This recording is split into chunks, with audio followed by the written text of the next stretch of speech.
زي ما قلت لكم الحلقه اللي فاتت، انا خلاص كنت مسافر لسان دييجو ورتبت كل حاجه وكلمت الناس وعملت ترتيباتي ان انا هرجع سان دييجو تاني. اللي حصل بقى خلاني اغير كل ده، حاجه ما كانتش في الحسبان خالص.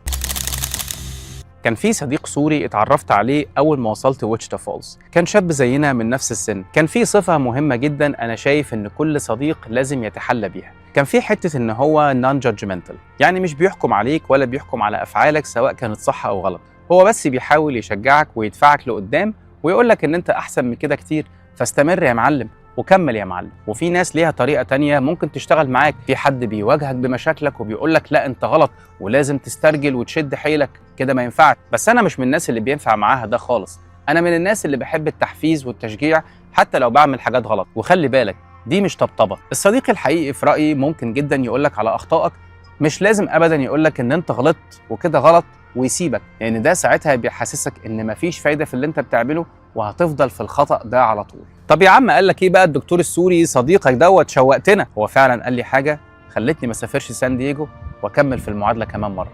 هقول لك بقى صديقي قال لي ايه الحلقه الجايه. انا غلطت عشان انت تستفيد، استناني.